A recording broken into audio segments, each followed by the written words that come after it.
Hi everyone, कैसे हो बच्चों? आई होप अच्छे ही होंगे। आज मैं फिर आपके लिए एक नया टॉपिक लेकर आई हूँ, ज्योमेट्री।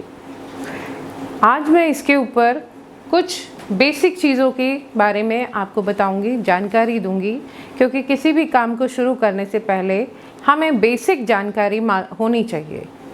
कौन सी चीज़ क्या होती है, उसका कैसे इस्तेमाल किया जाता है, ये हमें मालूम होना चाहिए, तभी हम आगे बढ़ कर के उस पर कुछ काम कर पाएंगे।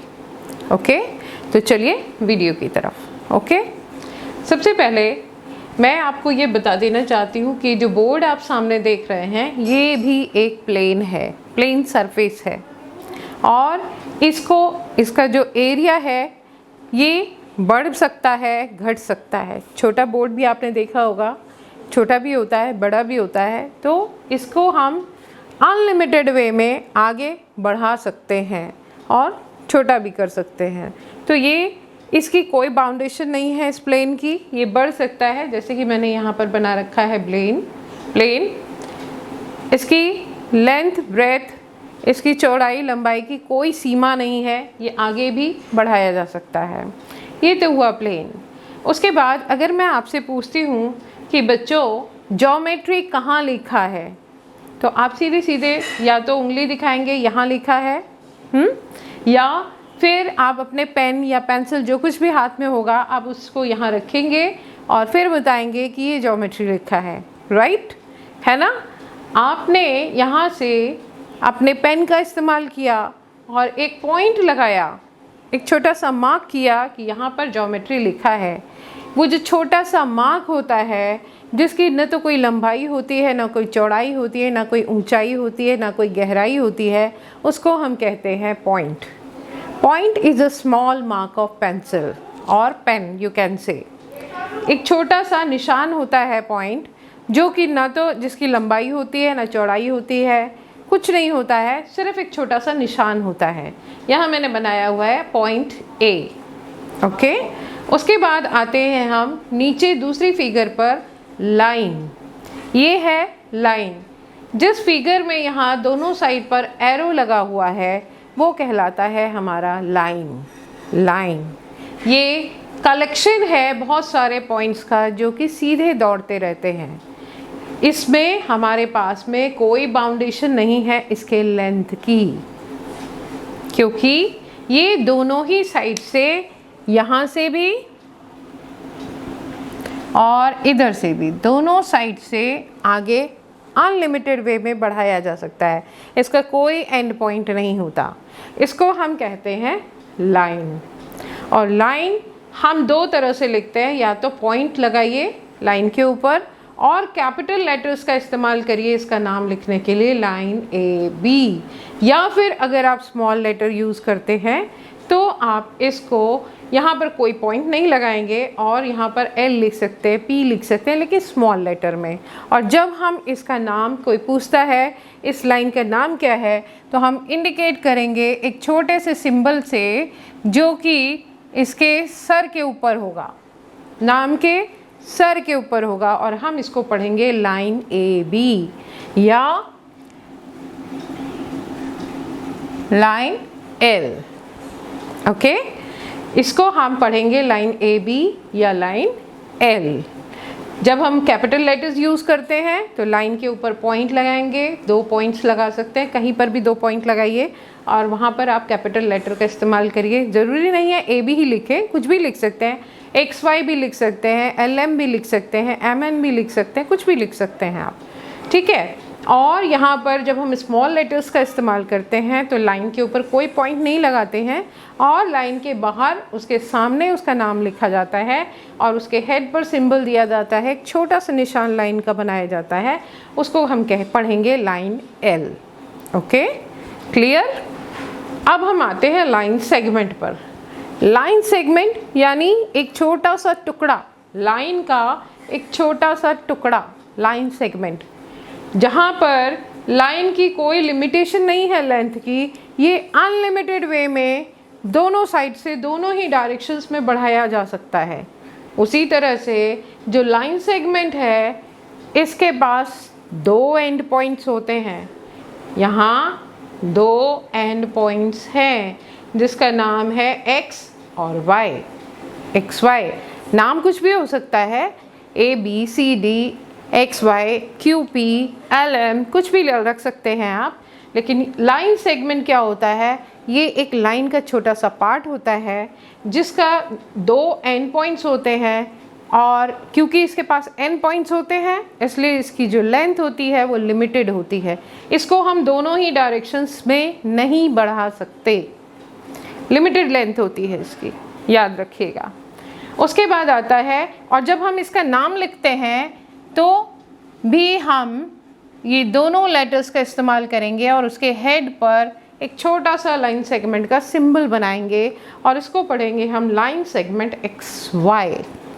ओके, उसके बाद आता है रे। रे भी एक पार्ट होता है लाइन का पार्ट होता है रे, लेकिन क्योंकि इसके एक साइड पर एरो लगा हुआ है, एरो का मतलब ये आगे दौड़ सकता है।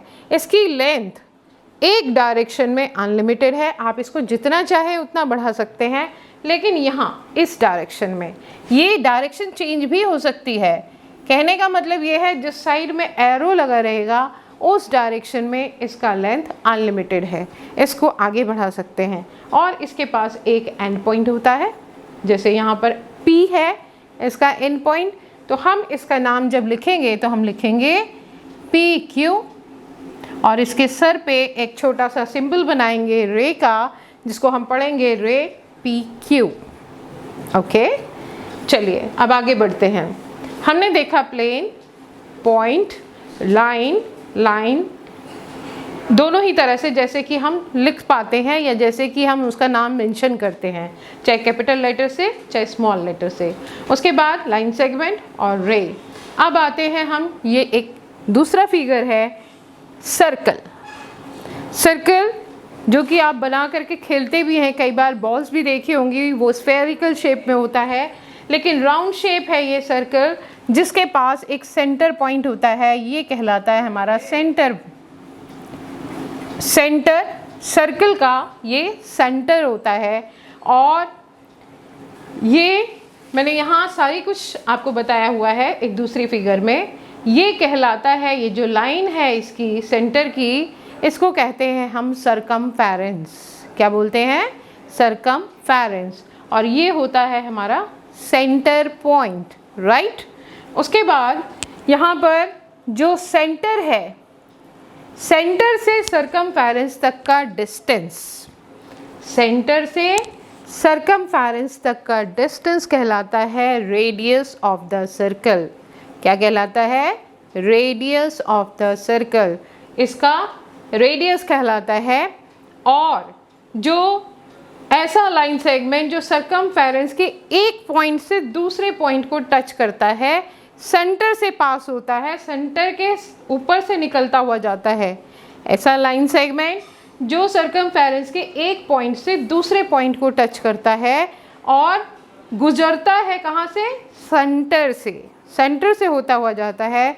ऐसे लाइन सेगमेंट को हम सर्कल का डायामीटर कहते हैं, जिसको कि हिंदी में व्यास भी कहा जाता है, डायामीटर, याद रखिएगा। और ये सबसे बड़ा लाइन सेगमेंट होता है, सबसे बड़ा कॉर्ड कहते हैं इसको, क्योंकि और बाकी बहुत सारी कॉर्ड्स होती हैं। ये भी कॉर्ड है, ये भी कॉर्ड है, इधर भी कॉर्ड है। अनलिमिटेड वे में आप कॉर्ड्स ड्रॉ कर सकते हैं। ये एक कॉर्ड है, सरकमफेरेंस से के एक पॉइंट से दूसरे पॉइंट को टच करने वाले लाइन सेगमेंट को हम कॉर्ड कहते हैं। ओके, सरकमफेरेंस के एक पॉइंट से दूसरे पॉइंट को टच करने वाले लाइन सेगमेंट को हम कॉर्ड कहते हैं। और जो डायामीटर होता है वो हमारे सर्कल का लॉन्गेस्ट कॉर्ड होता है, याद रखिएगा। डायामीटर हमारे सर्कल की लॉन्गेस्ट कॉर्ड होती है, सबसे बड़ी कॉर्ड होती है, क्योंकि ये हमारे सर्कल को दो बराबर हिस्सों में बांटती है। डायामीटर हमारे सर्कल को दो बराबर हिस्सों में बांटती है। ओके, और जो रेडियस होता है वो इस डायामीटर का हाफ होता है, ध्यान रखिएगा। रेडियस जो होता है वो हमारे डायामीटर का हाफ होता है, क्योंकि ये भी सेंटर से सरकमफेरेंस तक का डिस्टेंस कवर करता है। ऐसा लाइन सेगमेंट जो सेंटर पॉइंट से सरकमफेरेंस के किसी भी पॉइंट को टच करता है, ऐसा लाइन सेगमेंट वो रेडियस कहलाता है। और सरकमफेरेंस के एक पॉइंट से दूसरे पॉइंट को टच करता हुआ सेंटर से होता हुआ जो जाता है लाइन सेगमेंट, वो कहलाता है डायामीटर। और एक पॉइंट से दूसरे पॉइंट को टच करने वाला लाइन सेगमेंट कॉर्ड कहलाता है। कॉर्ड आप सर्कल के अंदर चाहे जितनी मर्जी ड्रॉ कर लीजिए, उसके लिए कोई सीमा नहीं है, आप कहीं पर भी कैसे भी उसको ड्रॉ कर सकते हैं। कंडीशन क्या है, सरकमफेरेंस के एक पॉइंट से दूसरे पॉइंट को टच करना चाहिए। ओके। और द लॉन्गेस्ट कॉर्ड, जो सबसे बड़ा कॉर्ड होती है सर्कल की, वो कहलाती है डायामीटर, क्योंकि ये सेंटर से होता हुआ जाता है और सर्कल को 2 बराबर हिस्सों में बांटता है। ओके, मेरे ख्याल से ये बात समझ में आ गई होगी आपको। और रेडियस हमारे डायामीटर का आधा होता है, या यूँ कहिए कि डायामीटर हमारे रेडियस का डबल होता है। दोनों ही बातें सही हैं। रेडियस हमारे डायामीटर का आधा होता है, रेडियस डायामीटर का आधा होता है, या यूँ कहिए डायामीटर डबल होता है रेडियस का। ओके, ये दोनों ही बातें सही हैं। रेडियस आधा होता है डायामीटर का, और डायामीटर डबल होता है रेडियस का, याद रखिएगा। और डायामीटर को हम लॉन्गेस्ट कॉर्ड भी कहते हैं सर्कल की। ओके, उसके बाद ये कोड है, और सरकमफेरेंस का एक पॉइंट, कहीं से भी एक टुकड़ा, कहीं से भी, जैसे मैंने यहाँ लिया है ये ए से बी तक, ये कहलाता है हमारा आर्क। ये स्मॉल आर्क है, और ये अगर हम इसको ए और बी मान लें तो ये हमारी बड़ी आर्क है, ये छोटी आर्क है। इससे आगे अब हम आगे सीखेंगे सर्कल के बारे में। सर्कल के बारे में इतना ही, क्योंकि सारी चीज़ें हमें डिस्कस करनी है अभी इधर। ओके, तो आगे आता है हमारे पास ट्रायंगल। ट्रायंगल ऐसी क्लोज फिगर होती है जिसके 3 साइड्स होते हैं, 3 एंगल्स होते हैं, 3 वर्टेक्स होते हैं। ट्रायंगल ऐसी फिगर होती है जो कि क्लोज फिगर होती है, बनी होती है 3 डिफरेंट लाइन सेगमेंट से, 3 जिसके 3 वर्टेक्स होते हैं, 3 एंगल्स होते हैं, 3 साइड्स होती हैं। इनकी भी अलग अलग टाइप्स होती हैं जो कि मैं आगे आपको बताऊंगी। इसके बाद मैंने लिया है रेक्टेंगल। रेक्टेंगल 4 साइड्स होती है, क्लोज्ड फिगर है, 4 साइड्स होती है, 4 वर्टेक्स होते हैं, 4 एंगल्स होते हैं। लेकिन इसमें एक कंडीशन होती है रेक्टेंगल में कि इसके चारों एंगल्स 90 डिग्री के होते हैं।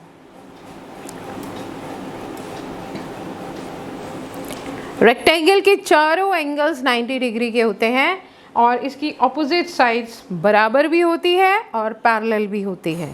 ओके, उसके बाद हम लेंगे यहाँ पर स्क्वायर। ये स्क्वायर है, इसकी चारों साइड्स बराबर होती है बच्चों, और 4 इसके भी वर्टेक्स होते हैं। ये वर्टेक्स है इसके, ये वर्टेक्स है, ये वर्टेक्स है, इधर वर्टेक्स है, इधर वर्टेक्स है। यहाँ पर ट्रायंगल में ये वर्टेक्स है, इधर वर्टेक्स है, और ये वर्टेक्स है। वर्टेक्स वो होता है जहाँ पर दो लाइन सेगमेंट एक दूसरे से मिलती हैं।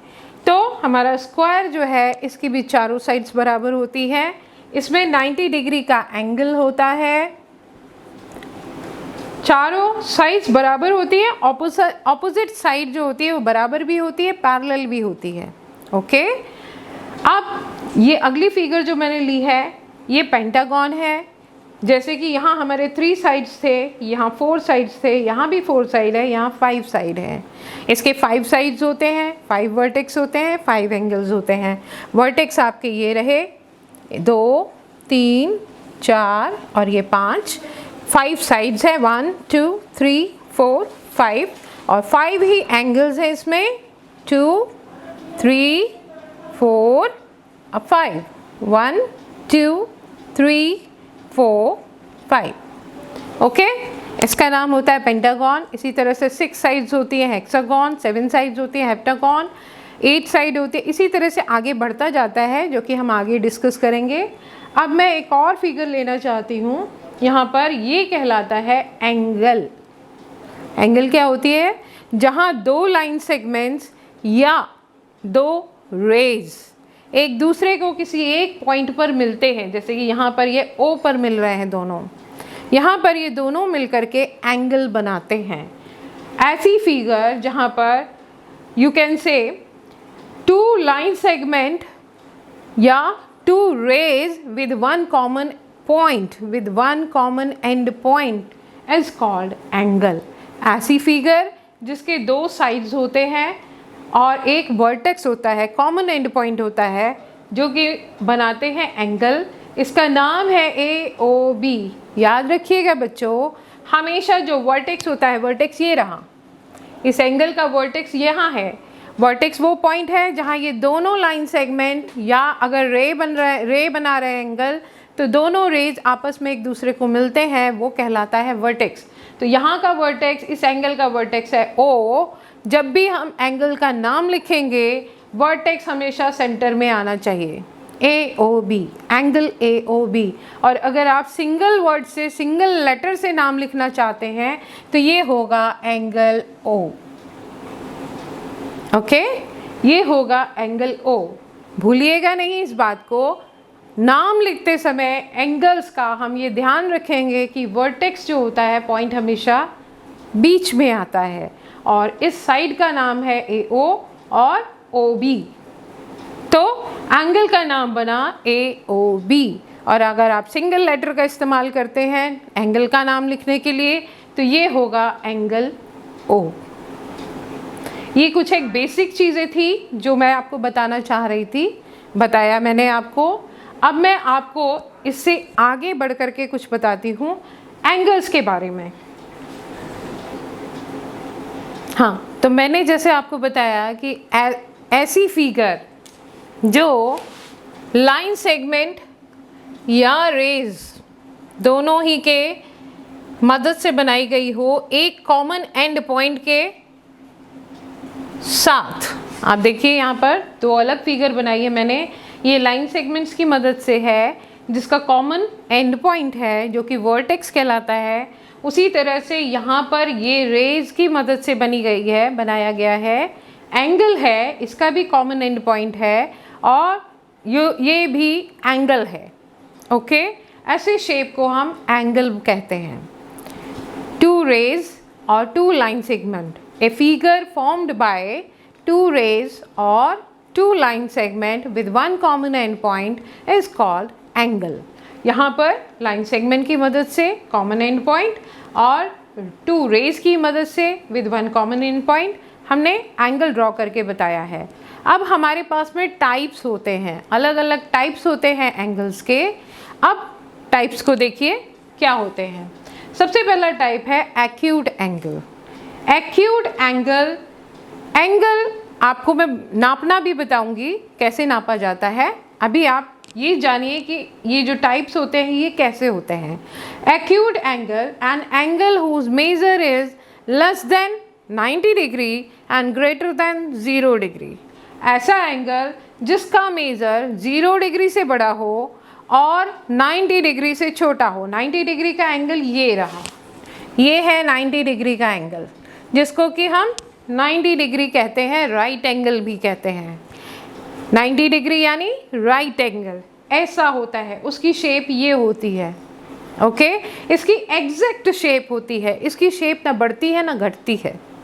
तो ध्यान रखिए, ऐसा एंगल जो अगर इसका स्लोप, लाइन सेगमेंट का स्लोप इस तरफ हो, आगे की तरफ, ये 90 डिग्री का एंगल है, अगर ये इसका स्लोप इस वाली रे का या लाइन सेगमेंट का इस तरफ अंदर की तरफ हो, तो ऐसे एंगल्स हमारे एक्यूट एंगल कहलाते हैं। यानी जिसका मेजरमेंट 0 से बड़ा हो और 90 डिग्री से छोटा हो। ओके, ऐसा एंगल कहलाता है एक्यूट एंगल, राइट। उसके बाद हम आते हैं, जैसा कि मैंने आपको बताया ये राइट एंगल है।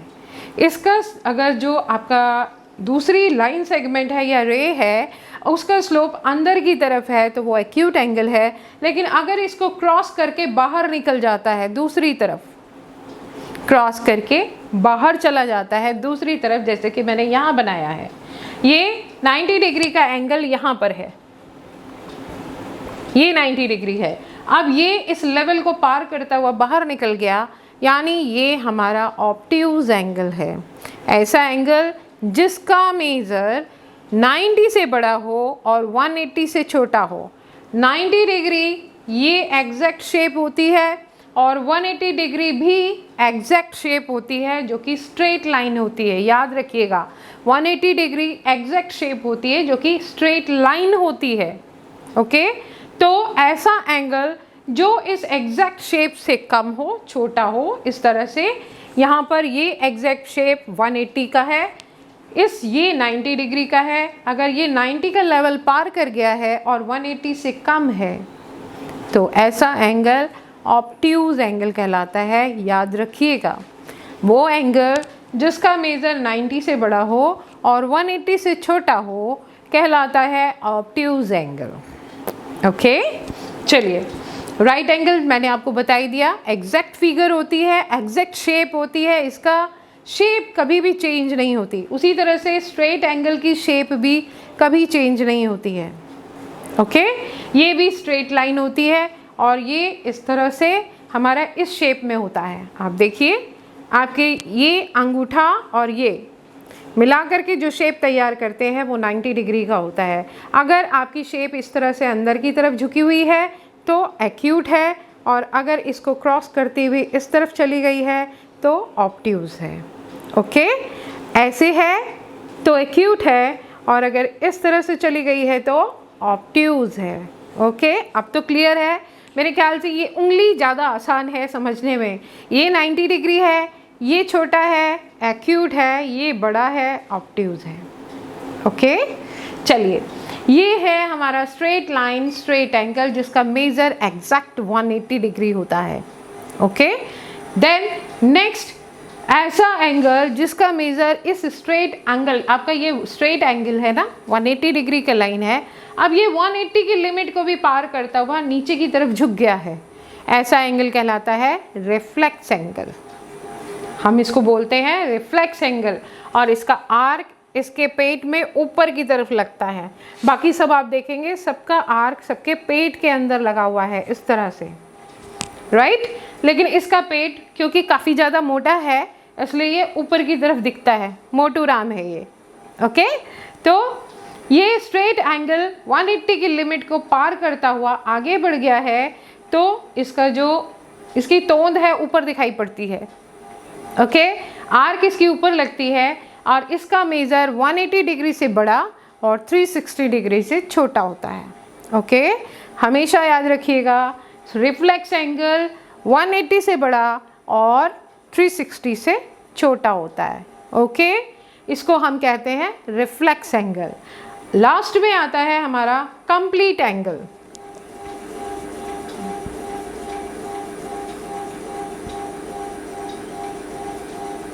कंप्लीट एंगल यानी इसकी भी एग्जैक्ट शेप होती है 360 डिग्री, जिसका मेजर एग्जैक्ट 360 डिग्री हो कहलाता है हमारा कंप्लीट एंगल। अब बच्चों, मैं आपसे ये जानना चाहूँगी कि हम इसका नाम, इन सब का नाम कैसे लिखेंगे। ये XYZ है तो हम इसका नाम लिखेंगे एंगल XYZ। आप देखिए, Y वर्टेक्स बीच में है। नाम लिखते समय हमें खास तौर पे ध्यान रखना है कि जो वर्टेक्स है वो हमेशा बीच में रहे। इसका नाम हम कैसे लिखेंगे, एंगल AOB। हमें मालूम होना चाहिए कि एंगल का नाम कैसे लिखा जाएगा। ये एंगल है एंगल LMN। ये एंगल है एंगल ABC, इसका वर्टेक्स B है कंप्लीट एंगल का। और ये है एंगल PQR, एंगल PQR। और ये है हमारा angle UTV। Okay, acute angle 90 degree से छोटा, 0 डिग्री से बड़ा। ऑब्ट्यूज एंगल 90 डिग्री से बड़ा, 180 से छोटा। Right angle exact 90 degree, straight angle exact 180 degree, और रिफ्लेक्स एंगल 180 से बड़ा, 360 से छोटा, कंप्लीट एंगल आपका एग्जैक्ट 360 डिग्री। ओके, आज के लिए बस इतना ही, बाकी नेक्स्ट में। बाय।